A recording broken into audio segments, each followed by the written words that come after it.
constructing a commander deck can be a daunting task, especially when you're new to playing Magic like we are, but it doesn't have to be. Let us show you an easy approach on how to construct a commander deck using tools like Moxfield, Dragon Shield, the Dragon Shield app, and EDA Track, etc. So you can build your own deck and shine at the next time you're at the table with friends. Most new players to the format actually start with precons, and that's what we did as well. And there are some pros and cons that we thought about. Maybe you want to buy precons, or you want to construct your own deck, of course. Let's start with the pros. So, pros on precons, they are actually quite fun to play. Yeah, they are indeed. They are an easy way to learn the game. Mm-hmm. And you can learn about different strategies, different synergies in a actually affordable way. Yes, actually, they are affordable if you happen to buy them at launch. And your local LGS or whatever or Costco, etc., doesn't sell them for like an elevated price over MSRP and stuff. I think there isn't an MSRP on Magic. But anyways, just a side note. So affordable, yes, but under certain circumstances. So what are the cons? Some of the precons happen to have not all of the staples in them, obviously. It really depends on the table. If you need a Sword to Plowshares, isn't always included. If it doesn't have that, then there's Path to Exile, if it supports white, obviously. But it's a good start. It's not always well-rounded, and there are some staples you might want to put into the deck and taking some other cards out. Yes. And that's another point. It's sometimes the precons are on different power levels. Yes. They are, like, we played against, that's also a reason why certain precons are more expensive than others, apart from the fact that certain precons have more expensive cards, but sometimes they also happen to be more powerful. And that happens to get really frustrating at the table when you have like different, let's say Bloomburrow. Yeah, Bloomburrow. For precons, different power levels. Yeah, we have from, I think, 4, 5 to 7. Yeah, well, that's what the online thing rated the decks. Yeah. At least official rankings, I don't know. And there's going to be brackets anyway. And for the last point, a con is for the precon. A con for the precon. It is not your own deck.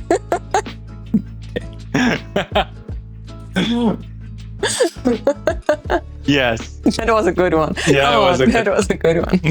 Yeah. So, but it is not your own deck. You didn't choose the commander. Well, you actually choose, but you know, the feeling choosing your commander among your cards, that's totally different. Yeah, and you also have, already when you pick your commander, you have a certain idea on how you want to construct the deck or what that commander is supporting, what idea it's supporting. And if you win at the table with friends with your own deck, that's just a whole different story than you do with a precon, obviously. So we walk you through our process on how we construct a deck today and show you some tools and ways on how to approach building your own commander deck. Yes. Just a reminder, we are beginners and we think this is a good way to do it. Or you show us some better ways in the comments, obviously. Let's talk about the scanner app first. Yes, we use Dragon Shield, and if you haven't already done it, try to scan all your cards, because it's easier when you have your cards online somewhere. Of course, if you haven't organized your collection, you can watch the video up there in the corner. And if you have already scanned your cards, there is a very important function. I think you have never done it before? No. No. Okay, so I'm gonna walk you through that part. So go to your web version of the Dragon Shield app and click on the export, which will end up in a CSV file. Then we have to go to the small tool that StepKey developed for the MTG community, which is called MTG CSV Helper. Then you just have to select where your export is coming from, where you want to import it. Obviously, we're going to export it from Dragon Shield, and we want to import it in Moxfield. So we're just going to put that thing in there. Click on Word, download the new Excel CSV file. And before that, one side note: make sure the purchase price is exactly 0. So you don't end up with multiple iterations of the same card that have different prices. That's Moxfield thing to do, which happens then. And next is Moxfield. Moxfield, yes. So when you have all your data on Moxfield, it's actually pretty easy to use. You don't have to scan your precons. If you have precons, you can just select the precons on Moxfield and all the cards are set and on there. Yeah. You can browse all the precons that Wizard published. I think pretty much every deck is on there. You just open the deck, click on Add to Collection. You can also put it in a separate binder if you want that. And there you have it. You have your whole collection on Moxfield. On Moxfield. Yes. Moxfield, I said it already, it's pretty easy to use. You have different functions on there. You can browse commander decks from other people. You can browse standard decks from other people. You can see your whole collection. You can filter your whole collection. I think you can filter everything. You can filter the colors. You can filter by name. Yeah.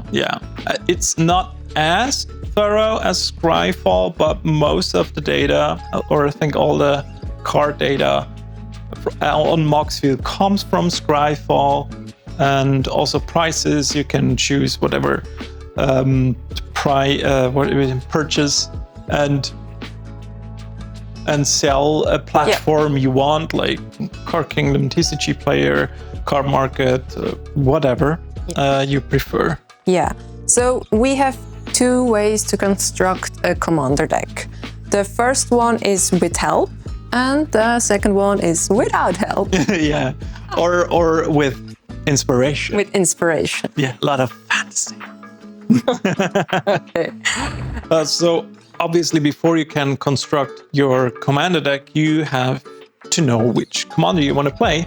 And how do you go about? For searching a commander, I think it depends. Actually, I'm sometimes go by card cuteness. Or what the commander does. Or how hot he is. How hot he is. Yeah, or I don't know, just what I liked, or what I'm liking. So that's why I made the Tuscana deck, because it's a cute card, or my Silver and Trin card. I like the mechanics of eating humans. Yeah, well, we're just gonna leave that right there. Pretty sensitive topic. Yeah.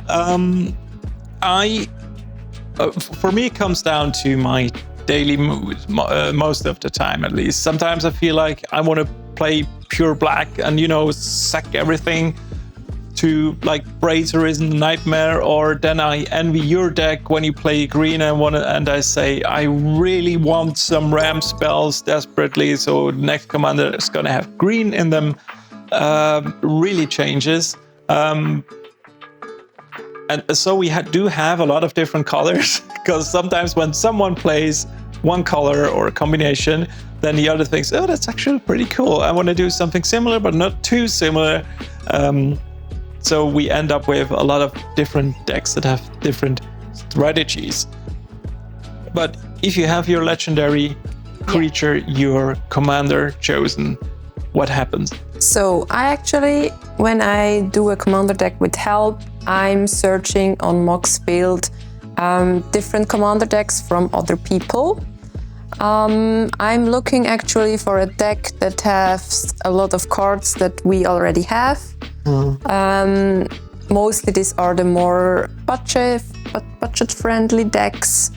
And then I actually, when I have the deck, I delete the cards that we don't have. I actually go about, there's a lot of actuallys here. I do go about and put them into considering, but that's totally up to you if you want to keep those into considering, which is separate from the deck list, separate from the sideboard, but maybe reminds you of cards you want to buy singles of. Yeah. And you just delete them, which is also a viable option if you think, no, I'm not going to buy singles, I'm just going to put cards in there that we have. Yeah. Good. And after that, if you need some inspiration, you can actually use EDHREC for cards that have high synergy. Also good on EDHREC, there is the cake. Yeah, the cake with the colors. Yeah, where you can... Color pie. The color pie, where you can see what other people's put in their deck, how many creatures, how many sorceries, how many artifacts, and you have some indicator how you can or should build your deck. Yeah, that's a good thing. Obviously, there's a lot of different ideas for certain commanders, so that's just like a rough idea on how most people arranged their deck. And some maybe have a lot of artifacts in them, others have a lot of sorceries and instants in them. But it's a really good indicator, as you said. Yeah. And then if you have all your cards in there in your deck, if you have too many, then that's the hard part. Eliminate the extra ones. Yeah. Cutting everything above 100 is probably the hardest thing to do, because then it really comes down to your understanding of your deck. You have to filter through those cards that are that offer less value to the idea. And eventually, what happens to me a lot of times when I construct those EDH decks and then have like 140 cards, I realize I have like 2 ideas in a commander deck. Like, for example, one focuses really heavy on spell slinging, the other focuses on cheap creatures. So you have to decide which way you want to focus on. It's not a bad thing to have like multiple ways of winning, but your deck should support one essential idea. Yeah. Is that also something you've learned when you had to cut those cards? Not so much actually. Okay, you're just smart mod. No. Because I think at the beginning I know what I want my commander to do. So I get what you want to say with you have different approaches how to win. I think that's also a thing how you choose your commander. Yeah. But when I choose my commander, I actually have already a winning condition or a thing my deck should do in mind. Like with Sylvar and Trin, I knew I wanted to sacrifice some human and make Sylvar like the big creature he is. So yeah, or with Astarion, it was easy for me because I knew I wanted to gain as many life as possible just to annoy the other peoples on the table, at the table. Yeah. Yes. It's fine. It's fine.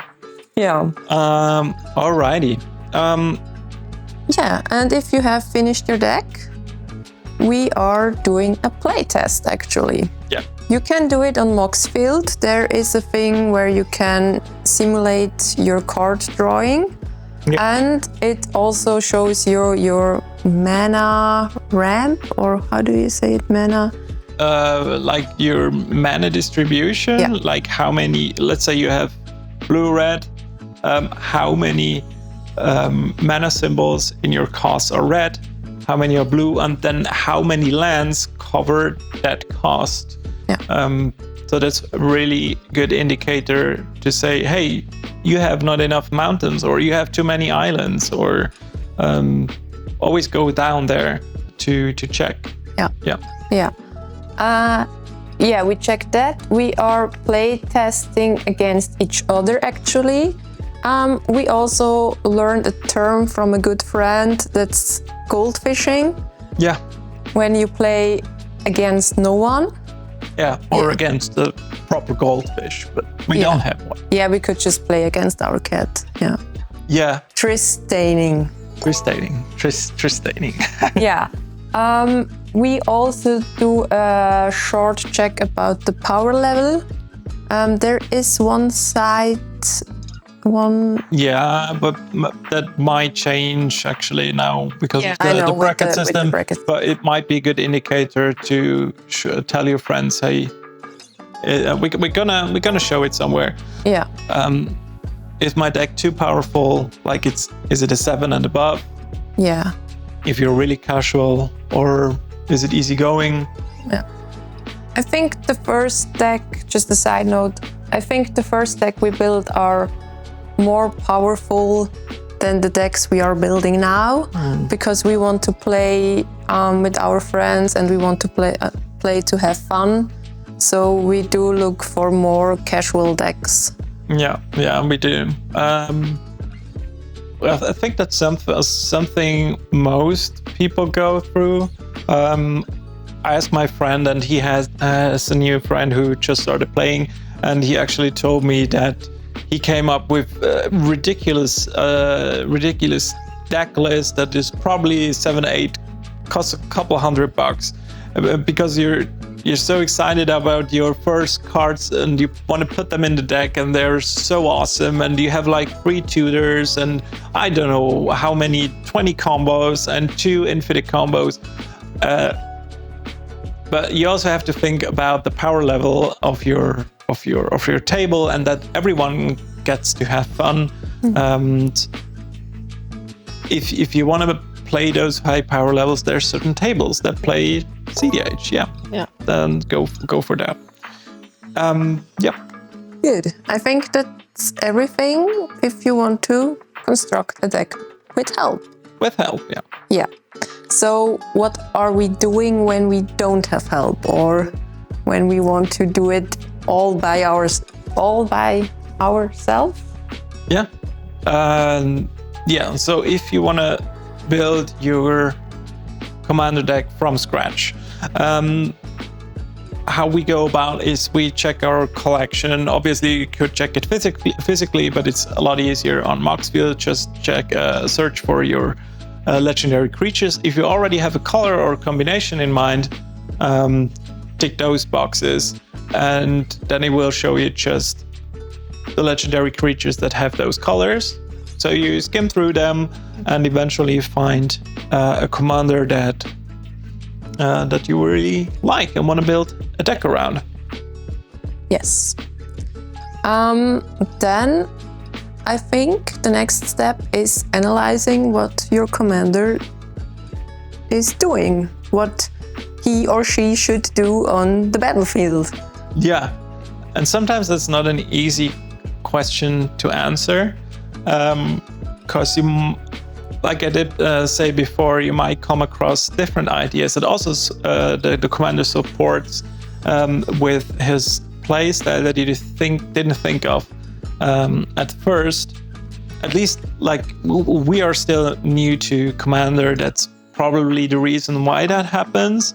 because more experienced players will think of multiple ways that you can play a commander. For us, that what comes to mind is the obvious one, for example, that really is on the card, but eventually you start thinking ahead and, hey, if I combine this with that card, it's going to do something else. Completely different, but yeah, a little bit different. So you actually did your first build. It was a colorless deck. Oh yeah. It's almost finished, but not quite finished. Marvin, like many, tried to build when Duskmourn came out, and he had a really focused idea. So he copies all the activated abilities of creatures you control on the battlefield. So you just put creatures in there that have awesome activated abilities, but it's really hard because it is colorless. And this is the first time I realized how hard it is to build colors commander decks, because your Arcane Signet doesn't produce any mana. Stuff like that. That's pretty fun. So, what did you do? When you just put your commander into a new deck on Moxfield, I normally go about and check on EDH Track what the top cards are, what high synergies are, so I get a better understanding of what it's supposed to do if I don't already know the cards I want to put in there. So it just gives me some inspiration of what most people did. The same you can do on Moxfield, just check on the decks, but this is not what we're gonna do this time. So what I did, I added some lands, colorless lands. It was hard. There aren't that many, but a few. And rough number to put into your deck is between 35 and 37. That's more or less a sweet spot. Depends how many mana, rocks, and dorks you have in your deck that would substitute lands, so you can put Fury in them. Then you add staples in your color. Normally that will include Arcane Signet, not this time, but cards like that, like a Soul Ring, like a Felvar Stone, and then according to your color, like Counterspell, Path to Exile, all that stuff. Yeah. Cyclonic Rift. No. All the staples you would usually use for a commander deck. Yeah. That are like in precons and a little bit more. Yeah. According to your table. If you have your lands, if you have your high synergy cards, your top cards in them, you add the main bulk, so to say. That's like creatures and sorceries, instants, artifacts that support the idea of your commander, and really depends.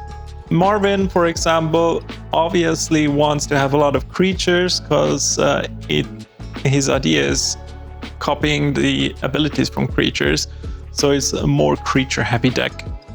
And then I just go about to Moxfield, check for colorless creatures, and go through the list. Maybe, check for activated abilities. Yeah. And I add those. Yeah.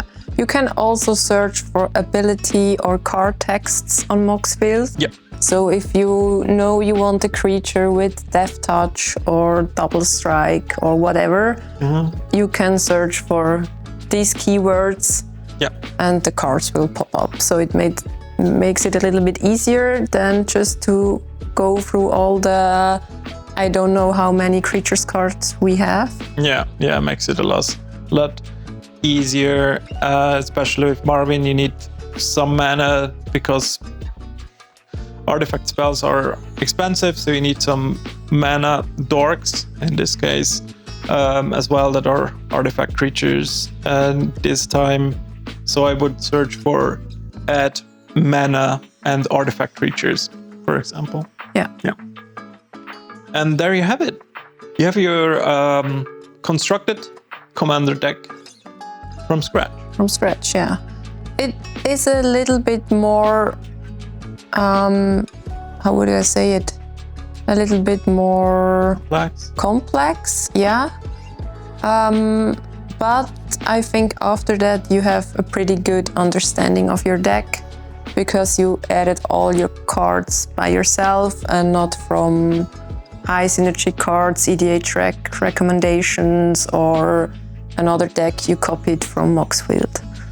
Yeah, exactly.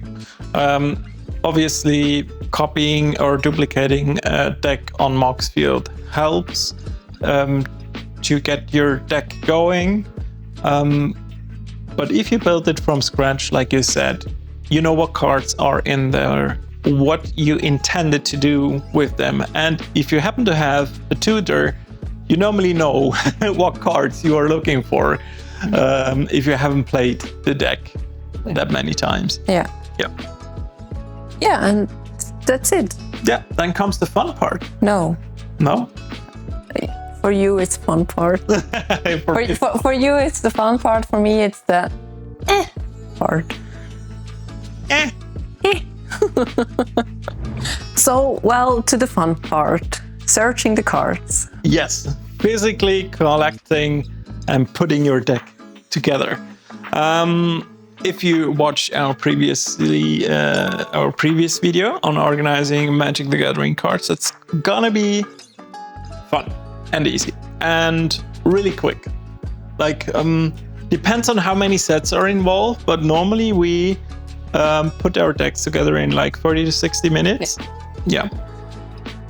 So you want to go to Moxfield. Yeah. And I take it from here because normally I'm the one. Yeah, you are searching the card. Yeah. So on Moxfield, you export your deck. You click on the thingy there that says copy to Moxfield, which will put everything into the temporary copy thingy. Then you open your Excel, whatever you have, paste it in there, and then you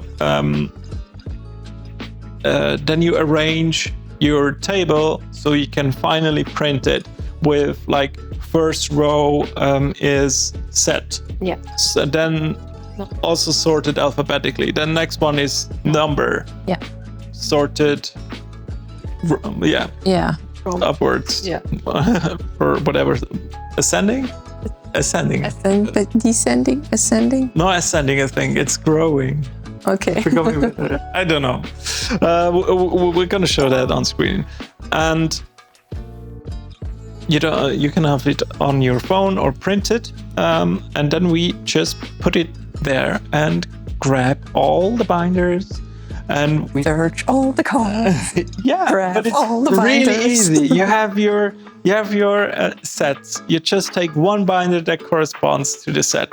You check the numbers and you just have to go one way because everything is sorted by number, by set in that binder. And if you have assembled it, then there's something you sometimes do like to do. No? Yeah. Still no? No. You're gonna sleep it. Yeah, you're gonna sleep it. Double sleep it. Double sleep. Preferably. Yeah. We sleeve all our commander decks double. Yeah. Just because it's more leveled as well. Yeah. Yeah. We found out. All right. That's it. Thank you so much for joining us into the world of commander deck building. We hope this approach makes some sense to you and it made it a little bit easier to assemble and, put your own constructed commander deck together. And remember to always have fun, because that's part of Magic. That's the essence of Magic, and especially Commander, to have fun with friends. Yeah. And don't be scared to try to build a commander deck. Yeah. It's only daunting, but once you start it, it's gonna be a breeze.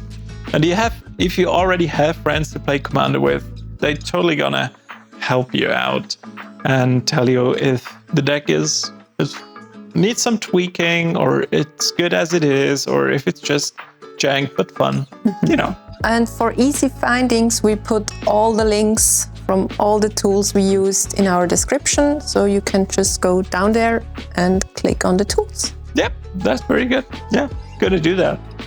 And if you like the video, obviously, hit that like button and subscribe to the channel, because there's going to be a lot more videos, long and short form, coming for you. Thank you so much for joining, and see you in the next one. Bye bye.